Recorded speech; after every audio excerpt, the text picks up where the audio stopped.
de Atlas en Valencia, donde me encuentro actualmente con el doctor Bellera, neurocirujano y miembro de este club, para desarrollar juntos este webinar. Aprovecho para recordarles que Atlas pone a disposición de ustedes y de sus pacientes los implantes de columna intraoperatorio. Dime. Adelante, ok. Entonces ahora vamos a presentar al doctor Bellera, quien tiene un amplísimo, interesante y profundo currículum, pero de él vamos a decir que es egresado de la Universidad de Carabobo, que este año cumple 25 años de graduado. Además es egresado del Hospital Miguel Pérez Carreño en neurocirugía. En el año 2002 hizo el Long Time Fellowship en febrero de 2003 en IPC en Sao Paulo, Brasil. Si seguimos, podemos pasar todo el webinar hablando sobre su excelente trayectoria como médico. Así que bueno, con ustedes, doctor Fernando Bellera, quien va a tener una muy interesante ponencia hoy en el Club de Columna. Adelante, doctor Bellera. Buenas noches, ¿cómo están? ¿Se ve? Muy bien. Falta que comparta pantalla. Ah. Eso estoy, sí. ¿Dónde estamos aquí? Listo. ¿Se ve ahora? Sí, perfecto. Ahora se ve, ¿no? Sí. Ok. Bueno, muy buenas noches. Gracias a toda la audiencia. Quiero dar las gracias al Club de Columna de Valencia y al Club de Columna de Caracas por la invitación a esta 15ª reunión anual. Estamos en familia y nos sentimos como tal. Agradezco a la Casa Comercial Atlas, que ha dinamizado y le ha dado cuerpo a esta estructura científica que es el Club de Columna. Agradezco también a los participantes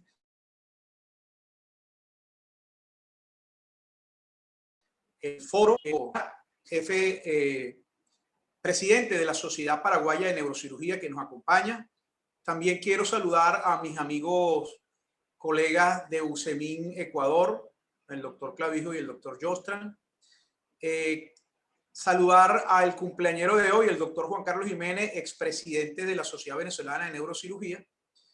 Quiero agradecer también la participación y el compromiso que ha tenido TIPS con estos eventos. Sin ellos hubiese sido fallido e imposible. Vamos a hablar hoy en esta 15ª reunión sobre el reemplazo discal total lumbar, la actualización, dónde estamos a través de la historia desde el 2004 hasta el día de hoy, qué ha cambiado en nuestra perspectiva y en nuestras proyecciones. También quiero tener la oportunidad de dirigir la charla, se va a transmitir mañana y agradezco a ti que me lo pide. Las jornadas de egresados, donde somos del Hospital Antonio María Pineda de Barquisimeto, donde somos invitados anuales pues a esta jornada, y particularmente nuestras felicitaciones a los egresados del servicio de neurocirugía, doctor Caicedo, que es el servicio de neurocirugía del Hospital de Barquisimeto. Vamos a comenzar diciendo que tenemos un conflicto de interés, puesto que fuimos consultante médico de Johnson & Johnson y de Pio Spine entre el 2004 y el 2008, particularmente en la difusión del primer disco de reemplazo discal total, el Charité Disc, que se lanzó precisamente en ese año para los países de Latinoamérica. Tenemos que decir también que pensamos que el trabajo del doctor Alan Hilbrand, que se publicó en el año 2000 en el Spine Journal, que habla sobre el concepto de enfermedad de la zona de transición o la enfermedad de segmento adyacente, es lo que abrió la puerta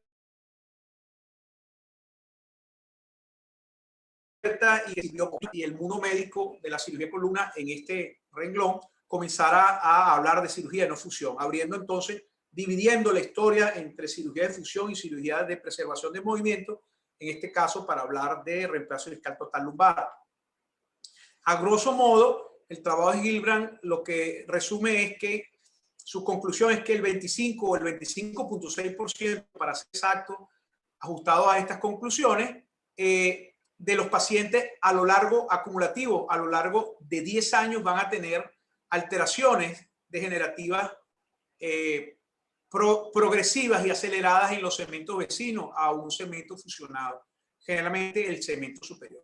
También hubo las controversias científicas de siempre para hablar si esto era no más que la historia natural de la enfermedad de un segmento en el mismo paciente que había tenido un segmento enfermo, o era en realidad la respuesta, la consecuencia de una sobrecarga de un segmento que ya no se mueve y que por, en algunos casos, en las construcciones, por irrespeto al alineamiento en el eje sagital, pero definitivamente también por la sobrecarga de trabajo que sufren los segmentos vecinos a un segmento fusionado.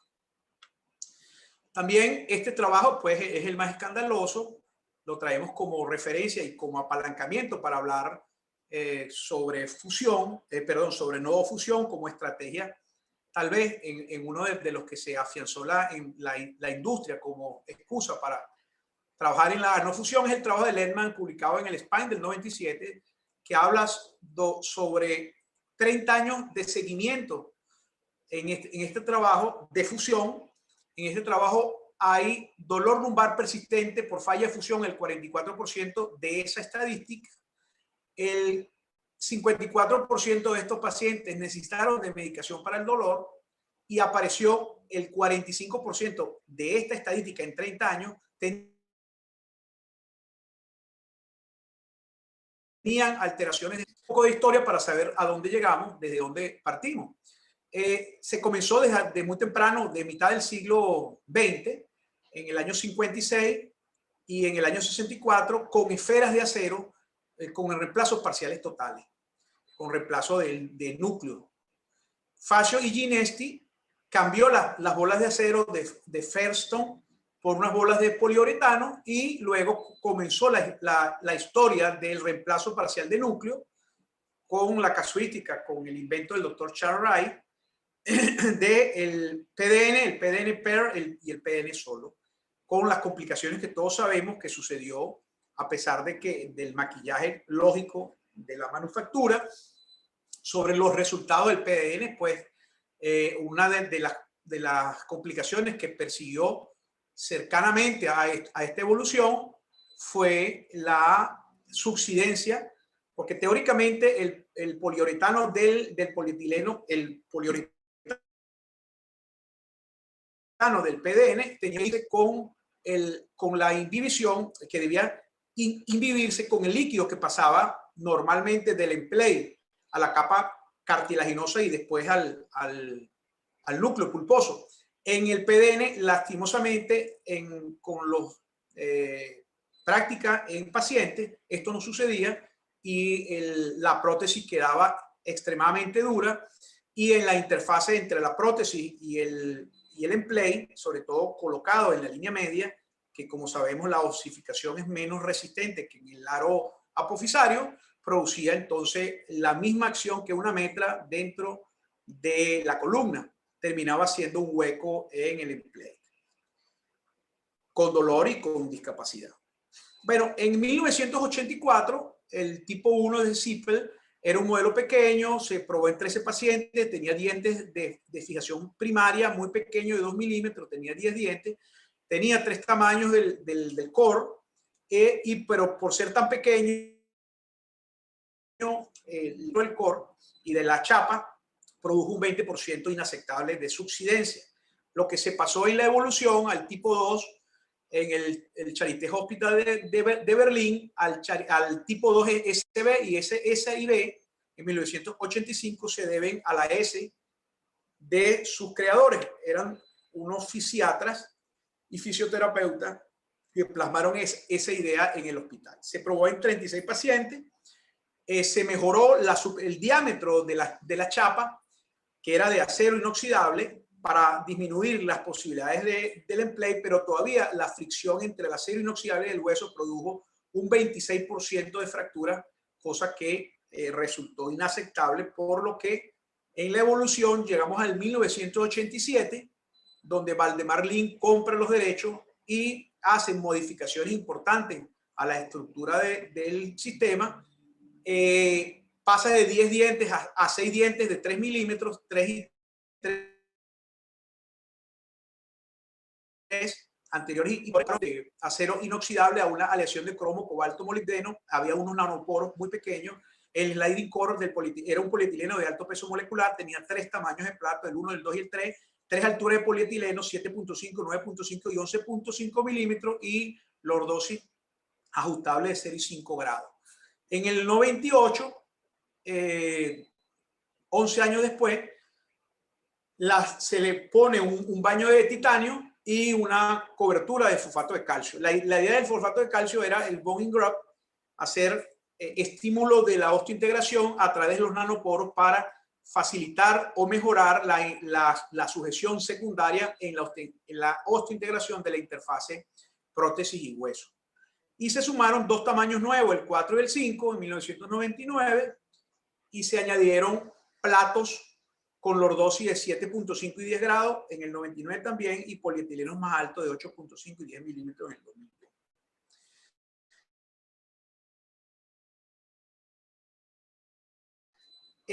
Los derechos a Valdemar Lin, y comienza el trabajo multicéntrico para la aprobación de la FDA, que termina con la aprobación de la misma el 23 de octubre del 2004. Se elimina el plato número 1, que era el plato más chiquito, y nace entonces esta era de no fusión con el reemplazo discal total. El Charité DIS era un disco que trataba de mimetizar el eje axial de rotación cuando había todos los movimientos y tenía mucha libertad de movimiento, lo que se le calificó como un disco no contrañido. Vean cómo el sliding core se mueve contrario al movimiento. Es decir, cuando tienes un bending hacia un lado, el polietileno se mueve hacia el otro lado, igual cuando vas en flexión, el polietileno se mueve hacia atrás, y cuando vas en extensión, el polietileno se mueve hacia adelante, tal como lo hace el núcleo pulposo. Participamos en la difusión entre 2004 y 2008, y participamos en diferentes conferencias. Las indicaciones para el 2004 fueron estas, las de la FDA. La enfermedad degenerativa discal, implantación para un solo nivel por debajo del E4, L5, y posteriormente, pues, en esa tormenta de no fusión y de buena voluntad por hacer extensión de las indicaciones, sumamos la enfermedad de la zona de transición y el síndrome de espalda fallida, bien sea cuando no haya alteración de las carillas articulares, considerando la articulación como el complejo triarticular disco y articulaciones yuxtafacetarias. El fallo del PDN en aquellos casos donde la subsidencia no comprometía y ponía en riesgo la subsidencia del implante, usando implantes mucho más grandes que el tamaño de la osteolisis que había ocasionado el PDN.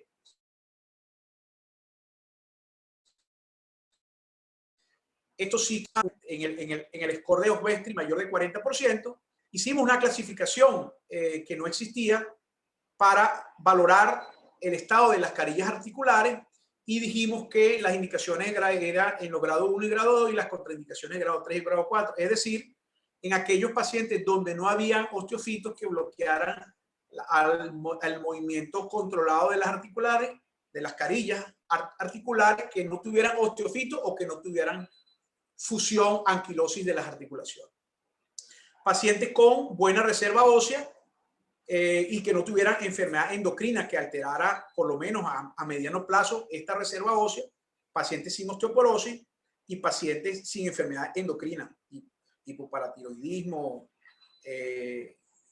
hipotiroidismo, etc. Es famoso, sin embargo, el caso del doctor Rudolf Bertagnoli, punta de lanza del PRODIX en Alemania, quien publicó su famoso trabajo de implantaciones en pacientes ancianos con resultados catastróficos, con fractura y con subsidencia, fractura del hueso y con subsidencia de los implantes. Complicaciones proyectadas desde el 2004 que pensábamos que eran las complicaciones que íbamos a tener en la historia de la colocación del implante, era la migración del implante, el desgaste de polietileno ya para incluso los que estamos involucrados en el trabajo multicéntrico de la FDA, teóricamente decían que el desgaste de polietileno era de 0.1 milímetros por año. Pensar en promedio que el polietileno más pequeño era de 7.5 milímetros, estamos hablando de que un polietileno iba a durar 75 años. Eso era ya desde ese momento, para lo que evaluamos un poco las cosas, pensamos que era una proyección muy aventurada. El mal funcionamiento que estuvo siempre en la teoría relacionado con la calidad de la implantación, óptimas y malas implantaciones, la osificación heterotópica, que es la calcificación alrededor de la prótesis, que restringe o no el rango de movimiento. Esas eran las complicaciones que en teoría estaban proyectadas hace 16 años. Aquí un resumen. Dentro del protocolo se hacía discografía en todos los pacientes, a pesar de lo bueno y lo malo que se habla de la discografía y de los falsos positivos y falsos negativos que sabemos que tiene. Las incisiones, todos los abordajes son retroperitoneales. Nunca se intentó hacer implantaciones transperitoneales. Las incisiones eran verticales, horizontales u oblicuas. Preferimos las horizontales por ser mucho más estéticas, y los abordajes se hacían entre las piernas del lado izquierdo o del lado derecho, dependiendo de la voluntad del cirujano. Como pueden ver aquí, pues todas las zonas marcadas. El paciente boca arriba se hacía marcaje de la línea media hasta el ligamento. Se medía el emplate. Tratábamos de colocar el emplate más grande para tener mejor cobertura del ring apofisario, llegar hasta el ring apofisario para disminuir la presión por dentro del ring apofisario y teóricamente disminuir las posibilidades de subsidencia. Hacíamos esto, colocábamos estas palas que tenían lordosis calculadas por nosotros, y luego con un distractor hacíamos distracción, hacíamos una paralelización de los emplates, lo que producía la ruptura del ligamento sagital común posterior. Luego era retirado o no con el Kerrison, porque ya estaba roto. Recordamos el trabajo del 2004 del doctor Paul McAfee, donde hablaba del papel del ligamento sagital común posterior en la estabilización y en la limitación del movimiento, y por ende entonces en la más rápida aparición de osificación heterotópica como complicación periprostésica. Luego hacíamos un marcaje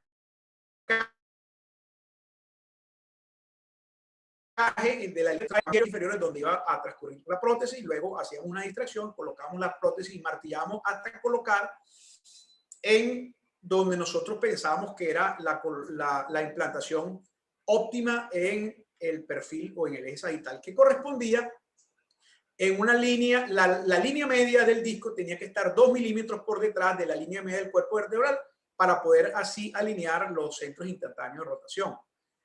En el eje sagital y en el eje coronal se trataba de alinear el diente medio de la prótesis con la apófisis espinosa. Fíjense cómo pretendíamos colocar el plato más grande para que tuviese mejor apoyo en los rines apofisarios.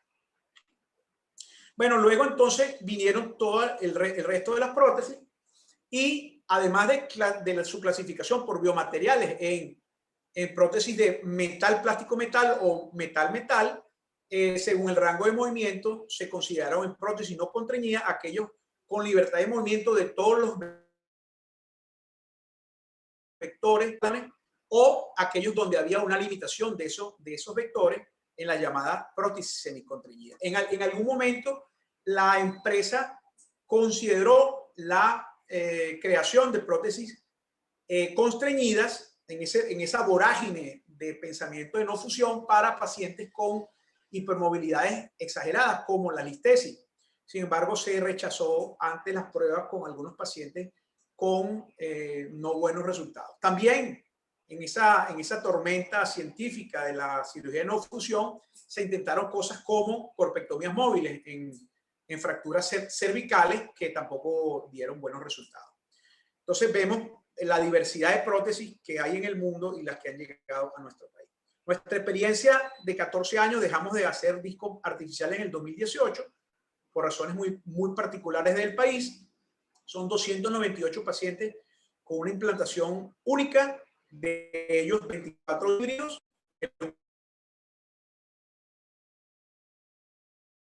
Comenzamos más nunca implantaciones dobles, porque concientizadamente, concienzudamente, en reflexión íntima, si era difícil alinear el centro de rotación de una vértebra con una prótesis, más de una vértebra significaría alinear 4 ejes.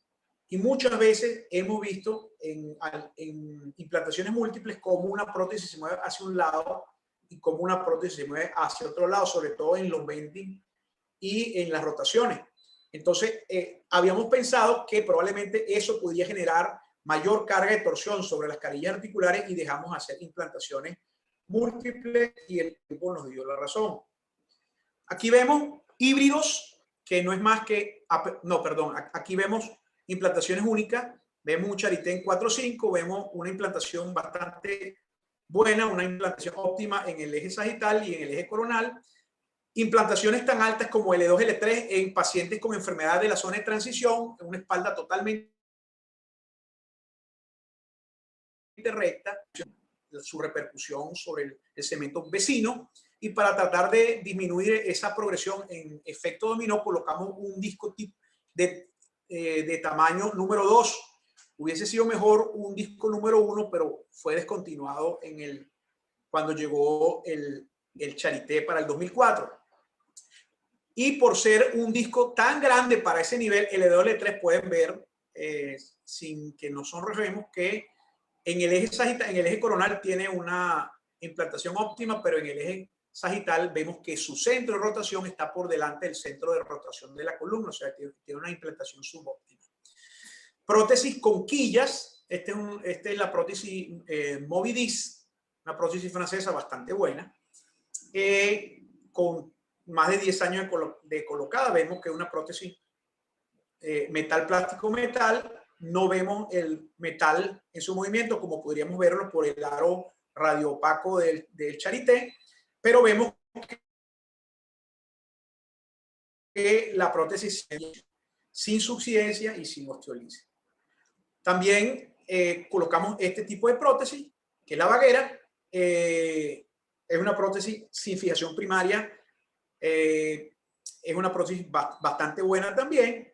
Vemos que se mueve a más de 10 años de su implantación. Implantaciones múltiples que ya no hacemos, implantaciones donde vemos pues que son implantaciones en el eje coronal y en el eje sagital óptimo. Vemos el movimiento mimetizando el sliding core al núcleo pulposo. Vemos cómo en flexión el polietileno se va para atrás como el núcleo pulposo y en extensión se va hacia adelante como el núcleo pulposo.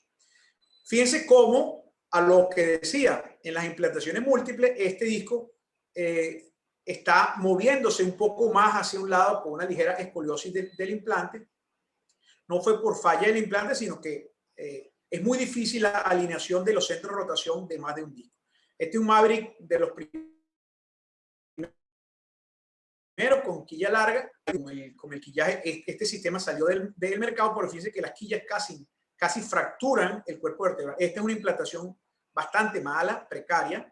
Su óptima es una implantación nuestra, a pesar de que hay una ligera rotación, porque este pedículo es más grande que este, pero es una implantación subóptima en el eje coronal, que no es tanto el problema. La implantación que más dio complicaciones fueron los errores de implantación en el eje sagital.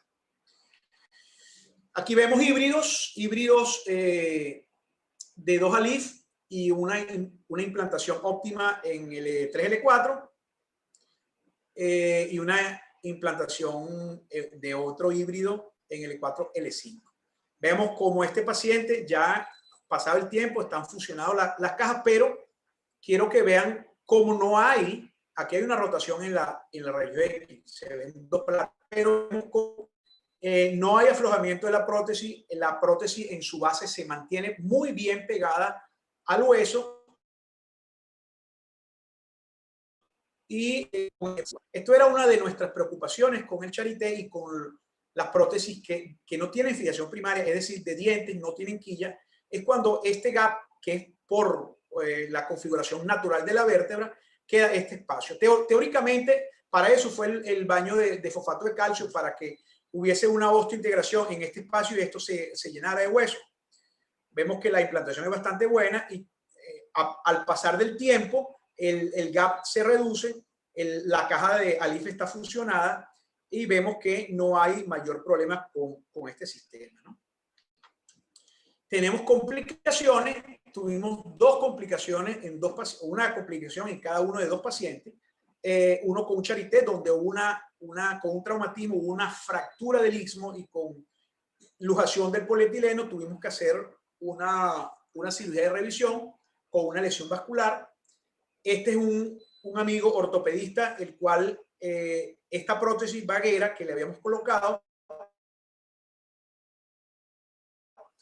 no tenía todos los medios, demasiado grande para el emplate y quedó el eje de rotación por delante del eje de rotación de la columna. Además que, no sé si pueden ver aquí, que hay una fractura del labio anterior y se perdió la fijación del labio de la vértebra con el tercio anterior del implante, lo que provocó que con un trauma muy pequeño, estando fuera del país, el paciente tuvo una luxación del implante. Lo reintervenimos y le hicimos una fijación standalone para una lift. Esta es una paciente que operamos en Venezuela en el 2006, se fue a vivir a Brasil, es una aeromosa. Ella está asintomática después de 14 años de cirugía, tiene una implantación L4, L5 y L5S1. Fue uno de los últimos implantaciones múltiples que hicimos. Y su empresa le hace un control cada 2 años. Y lo traigo a colación porque resume todas las complicaciones, a pesar de estar asintomática, pero que tenemos que tener cuidado lo que hacemos. Entremos en la realidad del contexto donde no son sistemas que han pasado la prueba del tiempo. Vemos cómo están descritos aquí, que hay un desgaste lógico de las partes de la prótesis, de los pines anteriores y posteriores, con desgaste de la plataforma. Ellos colocan aquí rachaduras del implante. Hay desgaste de los pines anteriores izquierdos, en la placa inferior también desgaste de los pines. Eso es lógico que suceda, pero vemos cómo el desgaste produce liberación de partículas y eso va a tener una consecuencia. Vemos acá con el mismo paciente como hay en comparación del 2017 con el 2019, el polietileno, el aro del polietileno, el aro radioopaco del polietileno se ha roto y se proyecta hacia atrás, sobre todo en flexión, lo que produce entonces que el polietileno, que el ring, que el alambre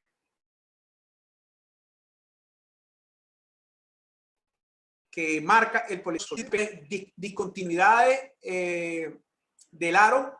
Estas son las características de los aros de los polietilenos. Hay una gran discontinuidad de uno de ellos, que está roto. Pero lo que más llama la atención y lo que quiero que vean es la osteolisis con la fractura del cuerpo vertebral. Tenemos bastantes pacientes con Charité con esta realidad, a pesar de estar asintomáticos porque se cuidaron con la elección del paciente y con la implantación. Pero sin embargo, hay una gran osteolisis que hace que el implante, sobre todo en flexión, se meta al hueso. 31 de mayo del 2019. Entonces, cuando vemos esto, no nos da otra cosa sino invocar al Todopoderoso en nuestras oraciones para que eso se mantenga así durante el mayor tiempo posible, para que dé tiempo a la osificación heterotópica y se comporte posteriormente como una caja de fusión.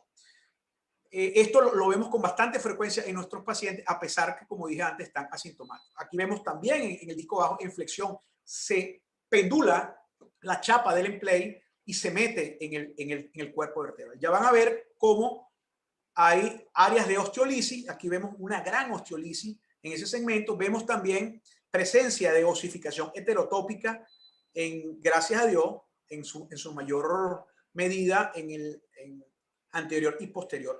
La osificación heterotópica es la vía final común de todas las prótesis móviles, como lo es para todas las articulaciones. Lo que queremos es que esto se pegue antes de que se suelte o que disminuya el riesgo de migración del implante, que convertiría a una prótesis móvil en una caja de fusión. Entonces vemos acá como hay desgaste de los pines, hay osteolisis. Esa osteolisis se produce por dos factores principales. La liberación de partículas protésicas que estimulan la migración de polimorfonucleares y de células inflamatorias y producen entonces destrucción ósea, y también sumado a que las prótesis sin quilla, las prótesis sin fijación primaria, el micromovimiento que se produce, sobre todo en flexión de los pines posteriores, produce muchísimo más estrés en la interfase entre la chapa de la prótesis y el emplate, produciendo entonces, generando como consecuencia ese limaje del hueso con inflamación del hueso y con destrucción.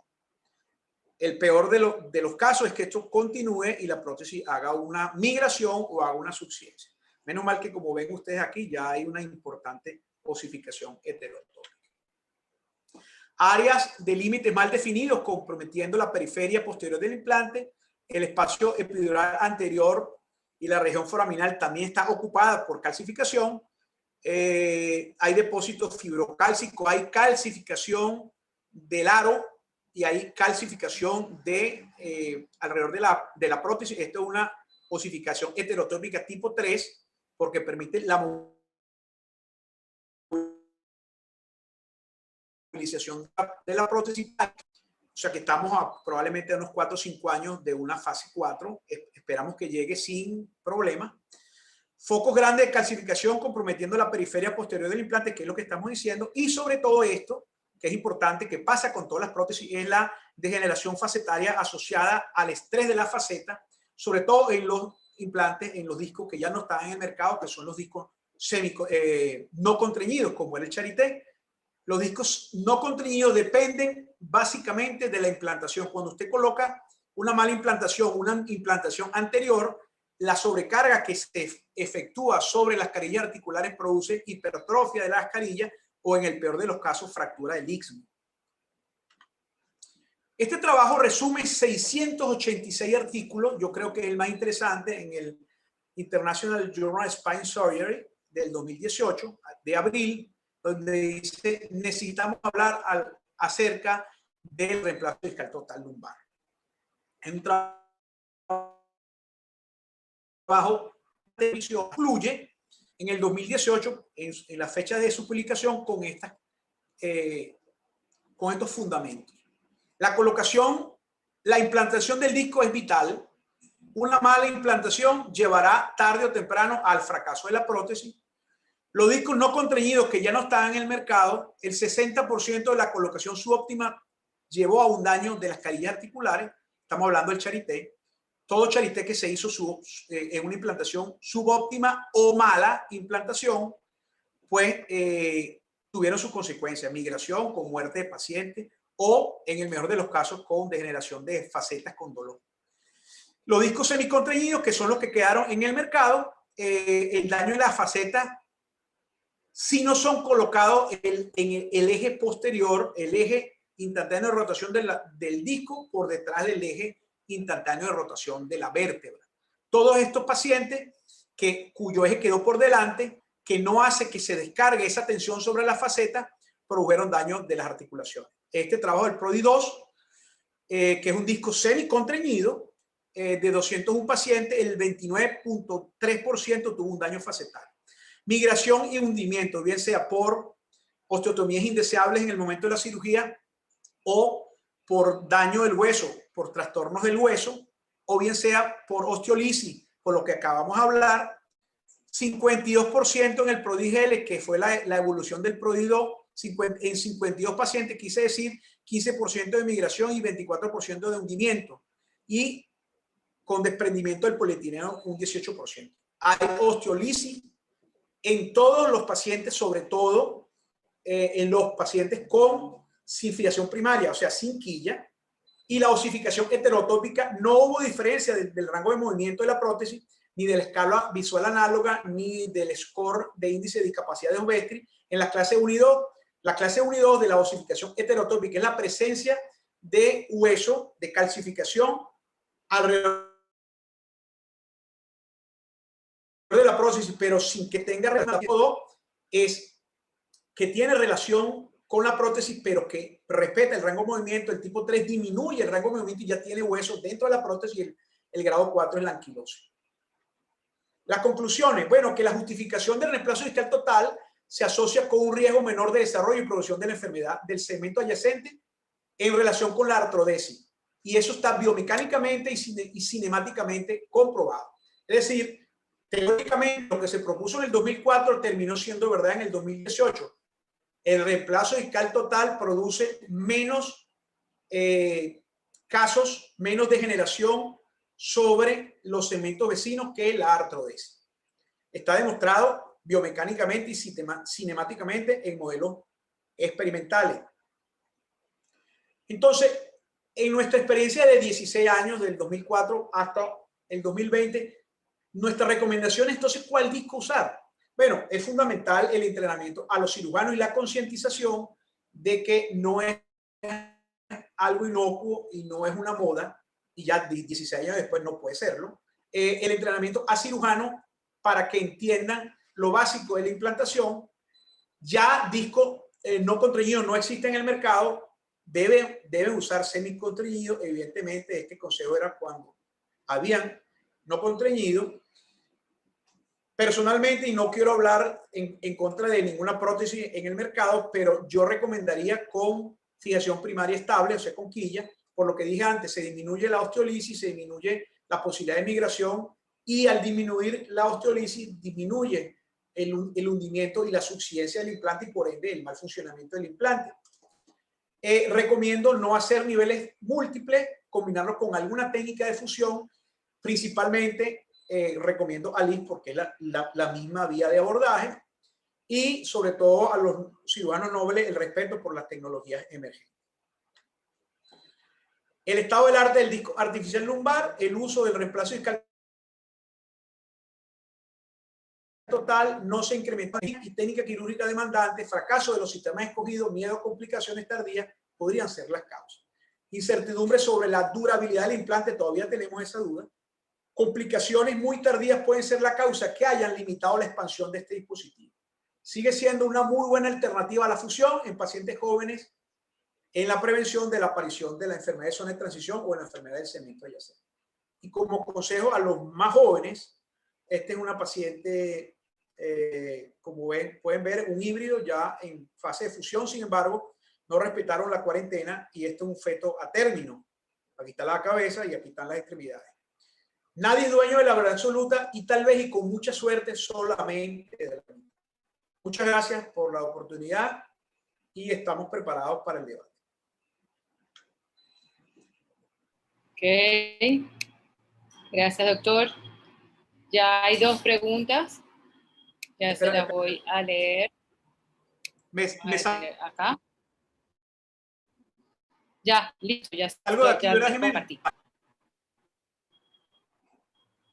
Gracias al doctor Juan Jara, que es el presidente de la...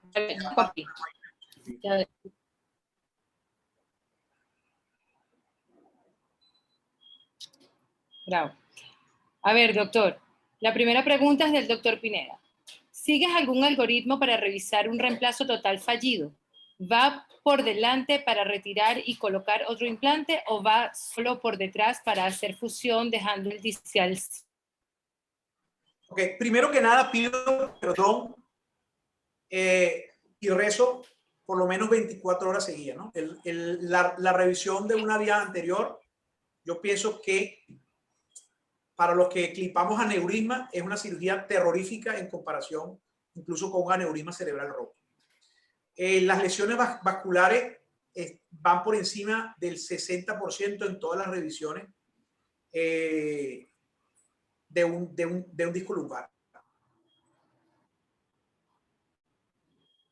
Excelente pregunta. Si la extrusión, o sea, si el polietileno está movido, si fuera el caso de un charité, si el polietileno se ha movido y está en el canal, no tienes ninguna opción. Tienes que ir por delante con todos los riesgos que eso conlleva y retirar el implante y hacer teóricamente un ALIF porque tienes ya el nivel ahí, ¿no? La fibrosis es muy peligrosa. De hecho, los dos casos que revisamos de disco artificial, hemos revisado tres o cuatro ALIF, pero los dos casos de discos artificiales terminaron con lesiones vasculares que nos pusieron a correr. Si no es eso, sino que se extruyó hacia adelante, una fijación posterior sería lo indicado. Harías entonces como segunda proposición en este tipo de casos, en el E5S1, una fijación y de el retiro, incluso con prótesis con quilla, haciendo osteotomías laterales para evitar el daño vascular. Hacía un abordaje extremo lateral, trasoa, mínimamente invasivo, hacía un corte de la prótesis, porque si es una prótesis sin fijación primaria, sin quilla, es más sencillo. Llegas, dilatas, se desarma porque se afloja, le puedes dar con una legra y esa fijación que es precaria, porque por eso fue que dejó de funcionar, la despegas y retiras con un distractor, retiras los pedazos de prótesis por la vía lateral. Pero en el caso que tenga una quilla, que no lo puedes hacer porque la quilla está clavado con el hueso, lo que ideó el doctor es, hacía una osteotomía exactamente hasta el nivel de la quilla. Pasaba un tornillo y fijaba ese fragmento de hueso que hacía la osteotomía desde el emplate hasta la quilla con cera de hueso, etcétera, con todo lo que sabemos que va a pasar, y ponía aparte su fragmento de hueso. Entonces, eso hacía que la quilla quedara libre de un lado. Metía un distractor y cuando palanqueaba, la quilla se soltaba. Entonces, era mucho más fácil, porque en ese momento ya se soltó la quilla de arriba y la quilla abajo hacía el mismo procedimiento. Hacía una osteotomía hasta el nivel de la quilla, ya la quilla quedaba suelta y lo que hacía era alarla por la vía de abordaje. Luego, colocaba una caja de fusión, en este caso un sleeve o un D-lift, dependiendo de cómo se llame la casa comercial, y luego pasaba el tornillo que había colocado el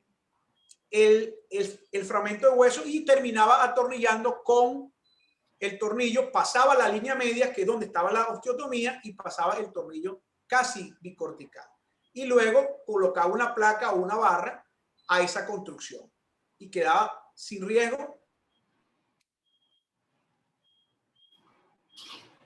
Queda una fusión hasta que eso pegara, ¿no? Porque tenías una hemivértebra, no totalmente, pero tenías una hemivértebra hasta la quilla. Pero pasando el tornillo aseguraba que el fragmento que habías cortado quedara completamente pegado con el otro caso. Esta es una muy buena opción para las revisiones por encima del E5S1. El problema está en el E5S1, donde no tienes acceso por la cresta ilíaca con el abordaje lateral y no queda más nada que si la extrusión es hacia adelante, hacer una fijación transpedicular, posterior, con hueso, etcétera.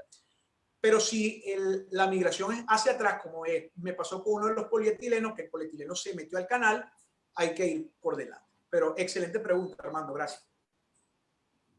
Otra pregunta del doctor Armando Pineda. Actualmente, ante un paciente alrededor de los 50 años con dolor discogénico refractario a fislatría por una DD de un solo nivel, ¿prefiere realizar reemplazo total o artrodesis? Bueno, si el paciente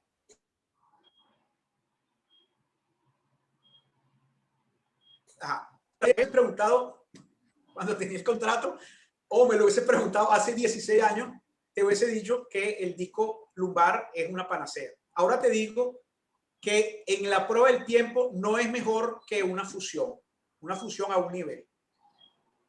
La mejor indicación para mí con mucho respeto, de una artroplastía es en los niveles múltiples. A tu pregunta, mi respuesta es haría un ALIF. Porque en el tiempo la fusión está comprobada y en el tiempo, en estos 16 años, el disco artificial en un nivel, no bajo nuestro criterio, no supera la evolución de una ALIF. Dejaría solo en híbridos, para construcciones híbridas, en los segmentos, en las enfermedades de más de un nivel de discopatía degenerativa. Doctor Federico Lizarraga le pregunta, ¿cuál es la condición ideal para la colocación de prótesis discal versus artrodesis?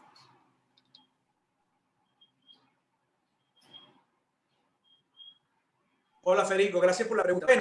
Las indicaciones son, lo ideal es que sea un paciente joven con carillas articulares tipo 1 o tipo 2, o sea, que no haya hipertrofia de carillas, no haya osteofitos en las carillas, las cápsulas articulares que no estén hipertróficas, para garantizar que esas prótesis, que ya sabemos que tienen repercusiones sobre las facetas, pues no comiencen su historia sobre una faceta ya degenerada. Primero, esa es lo ideal. Ahora, ¿en qué pacientes? Creo que lo dije ahorita. En los pacientes de múltiples niveles, donde yo haría un híbrido, donde yo escogería a esta altura de nuestra experiencia, escogería para hacer una artroplastía. No haría artroplastía en pacientes de un solo nivel, no haría artroplastía en pacientes de múltiples niveles con disco, haría artroplastía en pacientes de múltiples niveles con híbridos, fusión más un disco artificial en el segmento más superior. El doctor Juan Jara le pregunta, aquellos casos de 3 niveles de fusión y el disco superior, ¿qué parámetros usa para un TDR? ¿Solo la resonancia? Ajá, ese nivel que saludos al doctor Jara desde Paraguay. Ese nivel, esa placa que viste fue casos cuando comenzamos, ¿verdad? No está aprobada discos artificiales, implantaciones por en sí tan altos como L2, L3, como vimos, ¿no? Ahora, hicimos varios casos en enfermedades de la zona de transición, incluso abordajes para L1 y L2, donde una prótesis no la hubiésemos colocado, tal vez erróneamente, por la poca movilidad que tiene ese segmento, si hubiésemos tenido plato número 1, porque el plato número 2 hubiese quedado peor que el que vieron, porque su eje de rotación hubiese quedado muy anterior y eso hubiese lesionado mucho las carillas articulares. Entonces, ya no hacemos a nivel máximo L3, L4. Ese caso de 3 niveles de fusión más el disco arriba, yo en este momento haríamos un ALIF L2, L3 o un ALIF L1, L2. Ya no haríamos esa prótesis. Quiero entonces decir con eso que esa es una indicación que nos inventamos nosotros, que funcionó, ya se funcionó como un disco, perdón, como una caja de fusión muy cara para el paciente. Entonces, no es una indicación colocar discos artificiales tan altos, por lo menos en nuestra experiencia. No es que no fue mal, es que no cumplió con los requerimientos de mantener un nivel móvil para evitar sobrecarga. Se comportó como una caja de fusión por la disminución del rango de movimiento que tienen esos niveles tan altos. El doctor Daher pregunta, ¿puede ser oral? Ah, ok. Ok, ya, doctor, ya le abro el micrófono. Disculpe. Yo decía, qué raro que será eso. Mientras se le abre el micrófono al doctor Daher, ya se lo estoy reactivando, doctor. El doctor José Sánchez Cuellar pregunta, ¿en qué es superior el RTD con respecto a la fusión? Esa tasa de enfermedad del segmento adyacente tan alta que se comentó al principio, ¿es de enfermedad del segmento adyacente clínica o radiológica? ¿Cómo predecir qué paciente va a presentar enfermedad del segmento adyacente? Hola, José. José nos saluda desde México. Es un egresado precisamente del Hospital Antonio María Pineda de Barquisimeto. Bueno, José, hay formas de predecir cuál segmento se va a ir hacia una degeneración más acelerada. cuando tú haces fusión y el segmento vecino está degenerado, y eso no es una excusa para alargar la fusión, ojo con esto. O sea, no hacemos indicaciones quirúrgicas en pacientes por estudios. Es decir, el paciente es sintomático, el dolor está en L4, L5 y L3, L4 está degenerado. Hicimos o no una discografía, pero sabemos que L3, L4 no está doloroso, pero está degenerado, no es una excusa para alargar la fusión. Sin embargo, sabemos que si no respetamos la restitución de la alineación en el eje sagital, ese segmento va a tener muchísima más carga y va a tener muchísimas más posibilidades de degenerarse aceleradamente. Eso lo hemos visto y lo han visto todos los que están del otro lado de la pantalla en construcciones de espalda recta, del segmento múltiple, de lesión de la cápsula articular con el tornillo en el segmento superior, etcétera, etcétera. O sea, lo que está más relacionado con la enfermedad del segmento adyacente es la falla de la restitución del balance sagital. Eso está ya demostrado. Me habéis preguntado otra cosa, era la relación de segmento adyacente con artroplastía. Hay trabajos que hablan del 2%. Ledman es escandaloso cuando habla de 45%. Yo creo que 45% es una cifra que sirvió bastante para impulsar la cirugía de no fusión, pero no creo que esté, a pesar de que es un seguimiento de 30 años, pero no nos explica cómo fueron esas cirugías durante 30 años y no hay una estandarización de una técnica. La mayoría son técnicas posteriores, fijación con o sin instrumentación. Pero lo que sí está demostrado que fracaso de la restitución del balance sagital y sobre todo en discos que tienen ya degeneración en relación con antes de la cirugía de fusión son los segmentos que se van a degenerar más rápido. Ok. El doctor Daher ya tiene abierto el micrófono, doctor. Gracias. Fernando, felicitaciones. Tú sabes que me llamó la atención una cosa que dijiste. En los últimos 10 años no ha habido incremento en los números de casos de TDR. Si los resultados son buenos, como tú dices, y no hubo ese boom en los últimos 10 años, como hubo, por ejemplo, con la estabilización dinámica, que todavía puede haber, ¿a qué se debe la razón? Bueno, está bien. Eso que coloqué ahí son las conclusiones. Lo último, las conclusiones mías están aparte, pero esa precisamente de las que te refieres son las conclusiones del trabajo multicéntrico, eso de los 86 papers. Bueno, lo que dicen ellos es lo que estamos viendo. Pues. Pacientes asintomáticos con alteraciones importantes en las sujeciones de las prótesis. Yo tengo por lo menos 20 pacientes así, que están perfectos y cuando llevan la placa control me santiguo y rezo. Porque cuando se flexiona, la osteolisis que genera los dientes posteriores en el emplay hace que la prótesis esté móvil. Y está móvil porque en extensión se recoloca en su posición y en flexión se mete al hueso. Es decir, el no saber qué esperar de los implantes móviles, porque los sistemas de preservación de movimiento, bueno, se afloja un tornillo, se afloja un dynes, si se practica un dynes, bueno, vas a una cirugía de revisión posterior. El problema son las revisiones retroperitoneales cuando fracasa un disco artificial. Entonces, eso es un miedo que tienen los nuevos, los medianos y los viejos. ¿Entiendes? O sea, yo pienso que desconocer hacia dónde va al final del cuento los reemplazos articulares totales, hasta que no aparezca un disco elastomérico, un disco con que soporte compresión axial, que bien sea semi-restringido, pero que primero tenga una sujeción importante en el hueso y que ese mecanismo de osteointegración sea lo suficientemente sólido como para que no se mueva nunca y que se termine fusionando al final del tiempo y que trabaje como fusión en los últimos 10 años y que le dé unos 15, 20 años de movilidad, porque sabemos que la enfermedad de la zona de transición es una enfermedad hasta los 60 años, 50 y pico de años.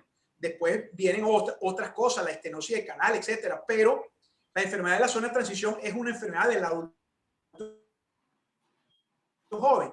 Si uno necesita pasar por esa etapa cronológica sin enfermedad de la zona de transición, ya el trabajo del disco se hizo. Lo malo es que el disco se salga. Entonces, en la prevención y en el miedo de que se afloje una prótesis y que termine matando al paciente en una revisión, eso es lo que yo creo, la concientización de lo que en realidad está pasando con el reemplazo articular total, lo que ha hecho que ese boom que hubo, los chinos mataron media humanidad china con la prótesis.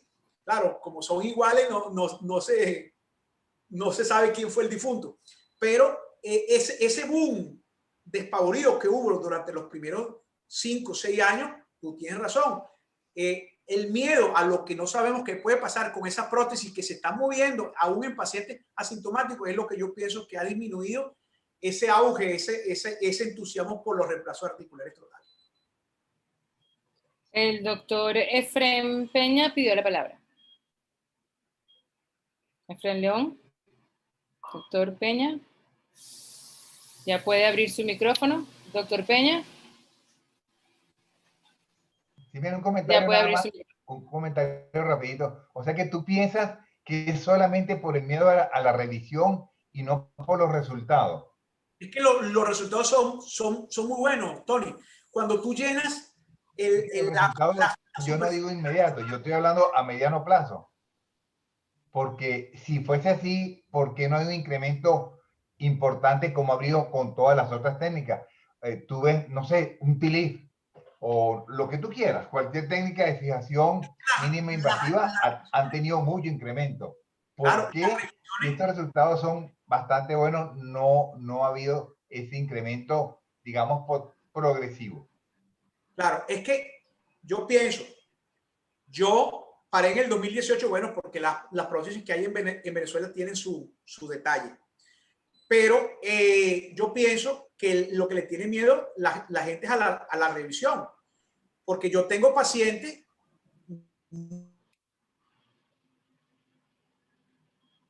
muchos pacientes con control, la chapa superior, que es generalmente la que hace el hundimiento en la flexión, está suelta. Entonces, todo el mundo que vea eso y que esté esperando una migración, vas a reintervenir un paciente 10 años después de una implantación, que sabemos que después de los 3 meses es una fibrosis importante. Yo pienso que es el miedo a la revisión. Las demás técnicas son técnicas posteriores. Las técnicas posteriores, a pesar de tener sus complicaciones, pues podrás tener una lesión de una raíz, podrás tener una fístula, podrás tener, pero aquí puedes matar a un paciente con una revisión retroperitoneal. Yo pienso que eso es lo que ha hecho que esa vorágine de la implantación se haya disminuido, haya habido una disminución en los reemplazos múltiples y en la escogencia en los discos únicos para hacer una implantación de un reemplazo total. Yo pienso que es el miedo a la reintervención, porque estos pacientes que aún tienen estos problemas radiológicos tendrán cobertura donde en el segmento anterior se apoya el 80% de todas las cargas en la columna, que es el segmento anterior de la vértebra. Ese implante se está comportando como un soporte que además se mueve. Ok. Doctor Peña. Ajá, bueno, realmente, bueno, Fernando, saludos, excelente. Sin embargo, yo quería, no te preocupes. Mira, lo que quería, tú mismo lo dijiste, ¿no? Tú mismo lo dijiste ya, pero quería hacer la acotación, porque cuando comienza la introducción de que la justificación de las casas comerciales para la cirugía del reemplazo total de disco era la enfermedad del segmento adyacente, queda como que es la fusión el responsable de o la falta de movilidad del segmento el responsable de la enfermedad del segmento adyacente. Claro, eso lo dijeron en el 2004 y en el 2013 los japoneses demostraron de que biomecánicamente la enfermedad del segmento adyacente aparece es con la alteración digital. Entonces, hoy día, yo como un cirujano más joven, me pregunto, bueno, todas estas complicaciones que vemos de pronto me las puedo ahorrar haciendo una cirugía respetando los balances espinopélvicos y haciendo una fusión tranquilo, sin necesidad de hacer un reemplazo total de disco. Eso por esa parte, y creo que ya todos lo tenemos claro porque después hiciste la salvedad de que realmente ya no es por la fusión, sino por el balance sagital. La otra pregunta que te quería hacer, tu opinión sobre lo mismo, pues ¿por qué hacer fusión de 2 niveles y hacer un reemplazo total de disco tratando de prevenir una enfermedad del segmento adyacente cuando ya sabes que estás tratando de hacer una fusión con un buen balance sagital? Y si no es superior un sistema tipo Dynasty, un sistema de preservación de movimiento, en vista de todas las complicaciones, como tú bien las describiste, que son muchas veces mucho más con mayores repercusiones para el paciente y que ninguno quisiéramos dejar. Un abrazo. Gracias, Efren. Bueno, sí, tienes razón, pero en los reemplazos múltiples no es lo mismo tener una fusión larga que tener una fusión más un disco artificial. Por lo menos cinemáticamente no es lo mismo. La otra cosa de los sistemas de preservación de movimiento posterior, bueno, hay varios trabajos que hablan sobre el Dynasty y el DSS y todos esos implantes donde si vemos la vida como pedazos, pues indiscutiblemente los que vemos la vida como pedazos, y no critico a quien lo hace igual, pues si colocamos un sistema de preservación posterior, sabemos que va a fracasar. Todos los sistemas de preservación de movimiento posterior van a fracasar en algún momento. Hay muchísimos trabajos sobre eso, se van a aflojar, se van a fracturar, es el periodo vulnerable. Yo eso estoy de acuerdo con el que lo hace. Yo no hago sistema de preservación posterior porque estuve involucrado con el DSS en el estudio piloto, bueno, y estuve en cadáveres, en cinemático, y tenemos las conclusiones de eso.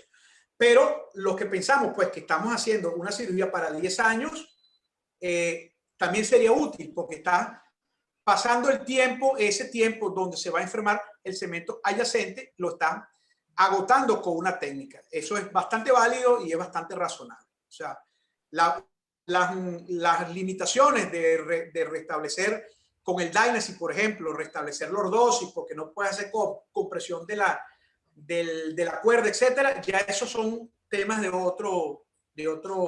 otra conferencia, pues, que no vas a poder hacer en múltiples niveles. Con Dynasty no vas a restituir balance sagital, porque no hay forma de hacerlo. Ok. Voy a leer un momento un comentario del doctor Cuellar. Doctor, ¿me escuchan? Ok. ¿Termino, doctor Bellera? Bueno, sí. Okay. Voy a hacer un comentario del doctor Sánchez Cuellar que está escrito por acá, luego tiene la mano levantada el doctor Lizarraga y luego el doctor Víctor Dávila. Doctor Sánchez Cuellar dice, mismos resultados que la fusión, pero más caro y complicaciones más catastróficas. Además de que los casos son extremadamente seleccionados. Esto hablando de el tema anterior al tema del doctor Peña. Por eso es que no hay un auge en el uso de TDR. Ok. Es así. Entonces, doctor Lizarraga, ¿se me perdió el doctor Lizarraga? Ah, aquí está. Ya puede abrir su micrófono, doctor. No, y otra cosa que a mí me llama la atención es que cuando diseñamos, por ejemplo, en ortopedia, que usamos prótesis para cadera, rodilla, ese fenómeno de osteolisis va a ocurrir, pero no va a tener las consecuencias que puede tener en una prótesis de disco. Y por otro lado, que las prótesis de rodilla o de cadera se colocan en personas mayores de 60 años. Entonces, porque sabemos que la sobrevida de ese implante, pues el paciente probablemente se muera antes que tenga que hacer una reintervención, mientras que, como dijo Fernando, la indicación de las prótesis de disco es para personas jóvenes o relativamente jóvenes. Entonces va en contraposición de la filosofía de lo que es la prótesis para un tiempo corto.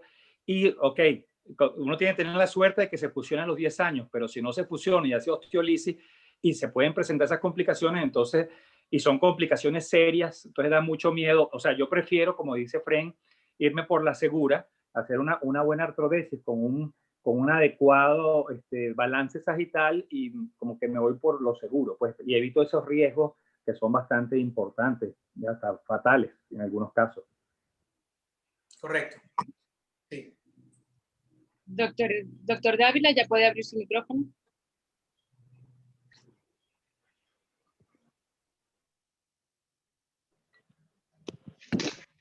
Fernando, felicitaciones por tu Gracias. charla.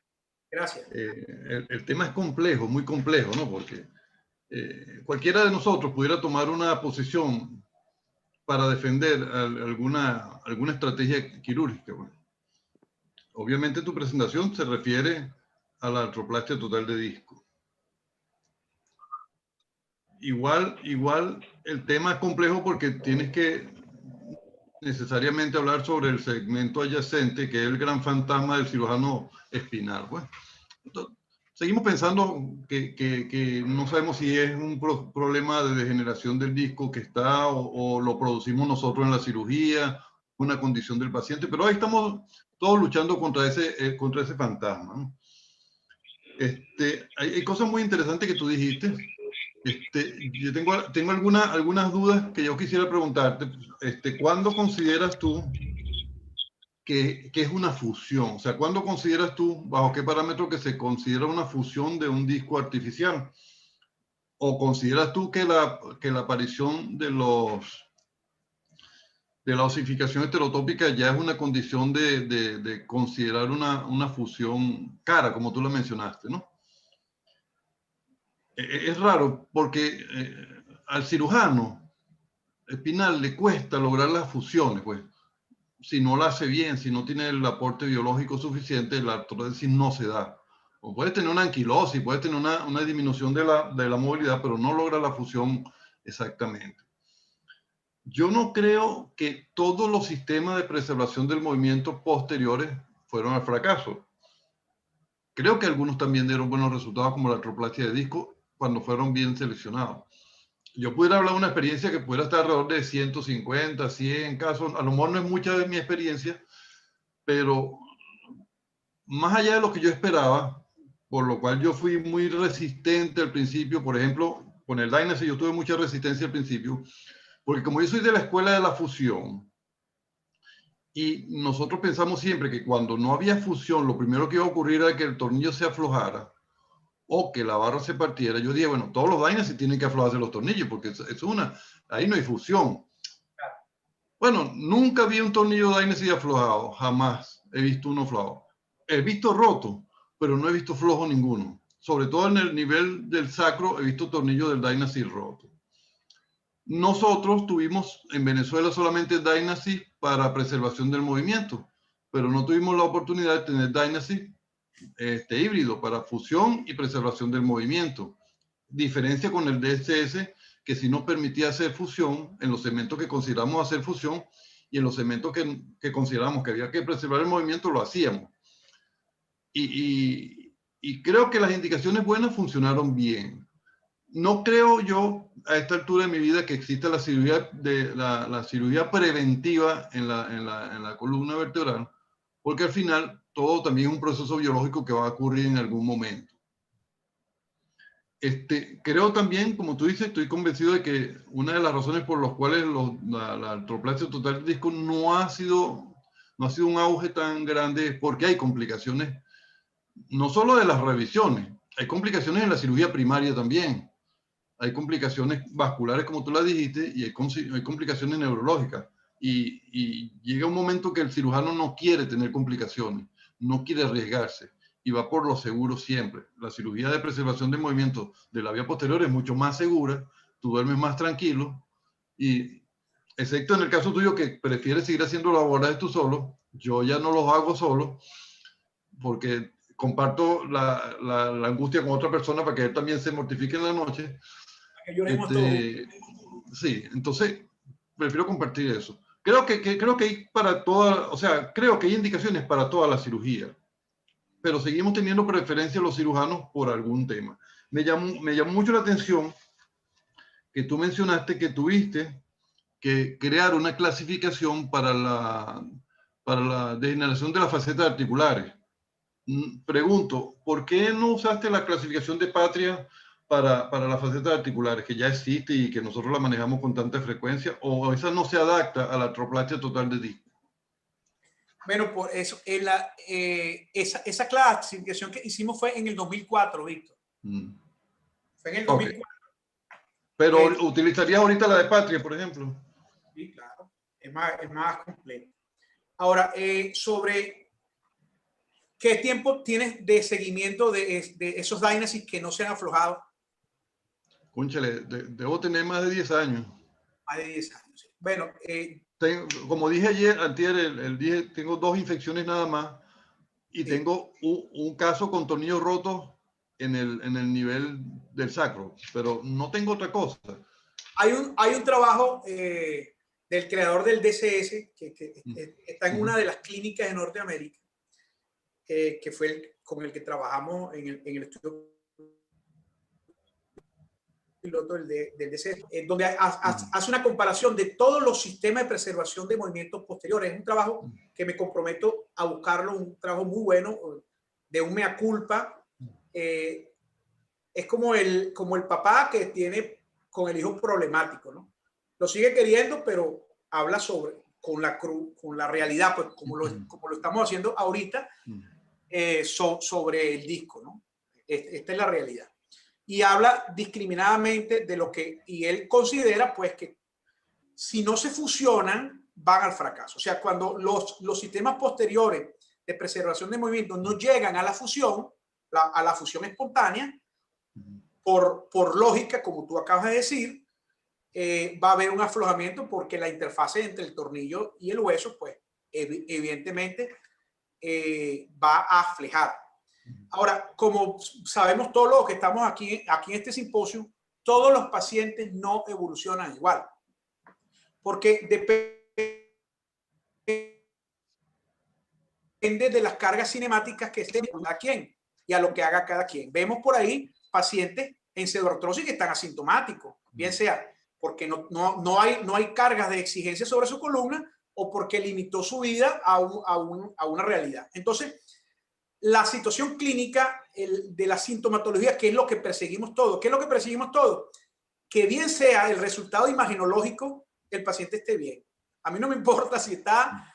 O sea, claro que me preocupa que un disco esté móvil, o sea, que esté flojo, pero lo que me tranquiliza es que el paciente está asintomático. Igual pasa, creo yo, con mucho tipo de cirugía, pues. Cuando tú las revisas, pues ves cosas que probablemente otras personas no ven, pero que te causa temor, pero mientras que el paciente está bien, pues no nos importa si el tornillo está flojo, e incluso si hay muchos tornillos rotos que están por ahí con pacientes asintomáticos. Lo de la fusión de la prótesis, bueno, la clasificación tipo 4 es como estamos viendo, un gran osteofito que se está formando por delante y por detrás de la prótesis, casi un signo centinela, que es lo que esperamos ver en fusión, pero ya hay hueso dentro de la prótesis, ya casi en el centro de la prótesis. Eso va a terminar haciendo que la prótesis no se mueva. Cuando el rango de movimiento sea 0, la prótesis se considera que está fusionada. Y debería considerarse, también debería en proporción ser un paciente asintomático. Yo estoy de acuerdo contigo. Hay casos y hay pacientes donde hagamos lo que hagamos, bien sea que la torta no sea tan grande, el paciente puede ir bien, y hay pacientes lamentablemente que haciéndolo muy bien, el paciente se queja. Entonces,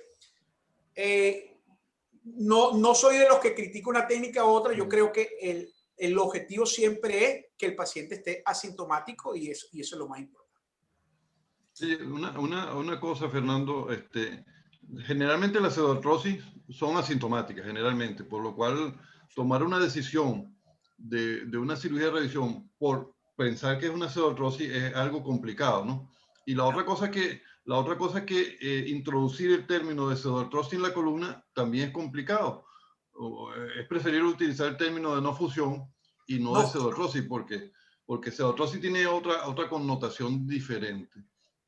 Pero yo estoy de acuerdo contigo. Falla de fusión. Fíjate. Ve. Por ejemplo, ¿qué pasaba con el Dynasty? Una de las cosas que uno quería y se entusiasmó mucho era tratar de restituir la altura del disco vertebral, ¿no? Entonces, le dábamos mucha fuerza para obtener gran altura y colocar un polietileno de gran altura. Bueno, todos los trabajos demostraron que después de 4 milímetros el paciente tenía dolor. Después que tú ponías un polietileno mayor de 4 milímetros de distracción, el paciente iba a tener dolor. Entonces empezamos a ser más conservadores en el aspecto de la colocación de la distracción. La otra cosa que tú dijiste que también pudiera ser cierto es que el sistema de preservación del movimiento anclado a los pedículos como el Dynasty no corrige el balance falsagital. Obviamente eso también depende de la colocación de los tornillos. O sea, y uno siempre tiene que tratar de colocar los tornillos de una forma que te dé la restitución del balance que tú quieres. Porque si los colocas en cifosis, no hagas lo que tú hagas, siempre van a estar en cifosis. Y siempre van a tener sobrecarga sobre los tornillos porque van en contra ellos mismos del balance sagital. De manera que yo sí creo que lo que hay es que saber utilizar cualquiera de los implantes y escogerlo. Y al final de todo esto, siempre la preferencia del cirujano de su comodidad es un factor muy importante a tomar en cuenta. O sea, no mencionaste mucho sobre las edades y el sexo. Si a ti te molesta mucho el género, pues en los abordajes anteriores con los riesgos de la eyaculación retrógrada, la impotencia funcional. No sé si tú tendrás casos de complicaciones de ese tipo. Hay gente que dice que no tiene ninguna. Hay la literatura que habla del 4% y gente que habla del 1%, pero no sé en tu experiencia cuánto será la complicación. Sí, nosotros tenemos más o menos unos 4.300 niveles de abordaje. En el E5S1, que es donde está el plexo hipogástrico superior, no puedo recordar ahorita, pero probablemente sean más de la mitad. Y supongamos que la mitad de esos sean hombres en etapa reproductiva. Hemos tenido 4 casos con eyaculación retrógrada. Indiscutiblemente, la eyaculación retrógrada es culpa del cirujano. Hay tips para evitar la eyaculación retrógrada. Te puedo nombrar. Una es el uso de calor radiante cerca de la bifurcación de las ilíacas, que es donde está el plexo hipogástrico superior. 2, la manipulación en la vecindad de la bifurcación de las ilíacas. O sea, cuando te pones a ocultar, pero sabes que está ahí. 3, cuando vas a usar bipolar, debes usarlo a mano alzada. Es decir, debes meter una pinza vascular por debajo, preferiblemente clipar los vasos sacros medios, que son los que vas a quitar. Y si vas a coagular, que también lo hago de rutina, levantas con una pinza y coagulas a mano alzada. La disección debe ser de afuera hacia adentro, no entrar directamente en la mitad del disco, porque vas a entrar directamente en el plexo. O sea, hay varios tips donde, bueno, yo heredé la experiencia del doctor Pimenta porque estuve casi 2 años ahí, pues. Y todas las complicaciones, pues me las ahorré viéndolas con él. Esos 4 casos es precisamente ese disco artificial que se migró. Un caso del doctor Juan Carlos Jiménez, que lo veo aquí. Felicitaciones en su cumpleaños, doctor.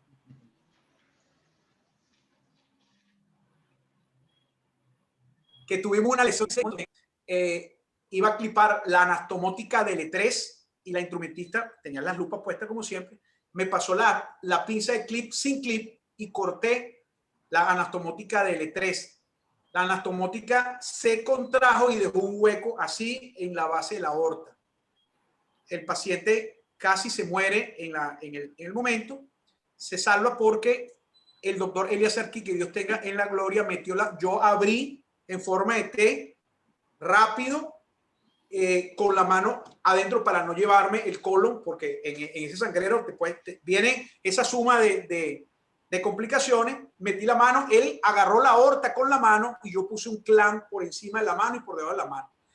Tuvimos 40 minutos clampeada la aorta, me volteó la aorta y yo la suturé.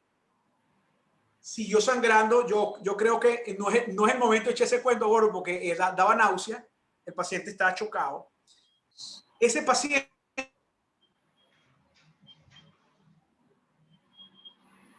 donde isquemia. Sin embargo, la eyaculación retrógrada de esos 4 pacientes es una estadística que no llega al 0.1%, si sacamos la cuenta. El que más me preocupó y esos 3 duraron menos de 3 meses. La eyaculación retrógrada se resolvió.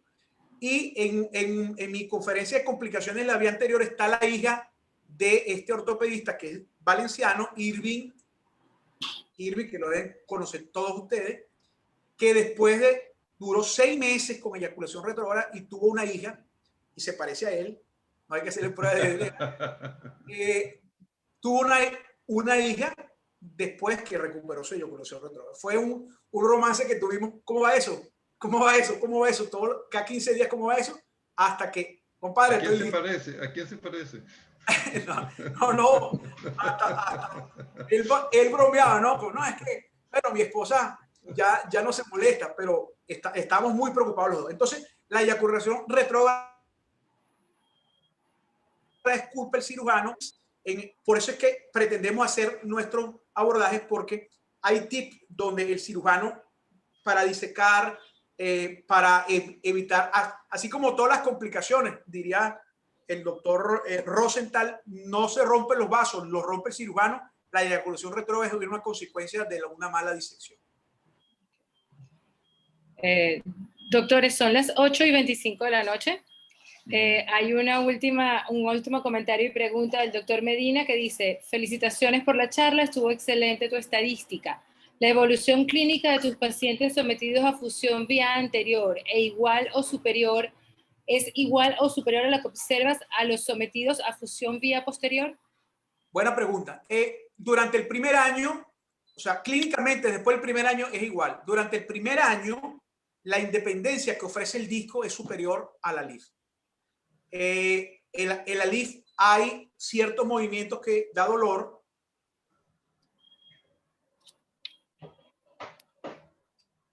Sobre todo durante el primer año es superior a la LIF. Eso se iguala después del primer año. Cuando hay una fusión comprobada con signo centinela, con visión de hueso, etcétera, la evolución clínica se iguala, y después del primer año, sinceramente, es igual. Y nos quitamos el susto de la osteolisis. Ok. Por último, tenemos un comentario del doctor Leonardo Badel. Dice: es un privilegio que tenemos en Venezuela el poder discutir de experiencias en TDR. Varios grupos se dedicaron a esta área hasta hace algunos años. Cirugía muy costosa que no era posible practicar en otros países de América Latina. 8:26 minutos, llevamos 1 hora y media. Muchas gracias en el webinar. Gracias por Jimena, por me pasaron esta chuleta, tengo que leerla. Gracias por la participación de todos. Excelentes preguntas. Gracias por el coro. 10 de diciembre es la próxima reunión del club. Están invitados los amigos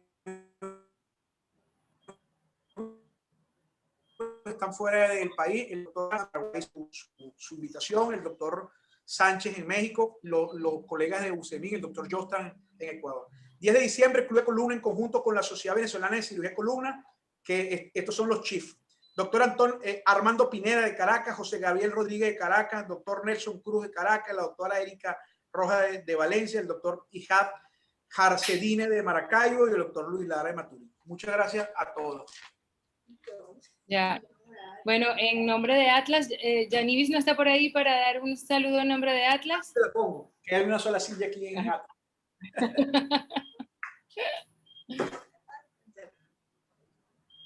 Bueno, muchas gracias a todos por su participación. Los espero el próximo 10 de diciembre en conjunto junto con la Sociedad Venezolana de Cirugía de Columna, como lo mencionó anteriormente el doctor Bellera.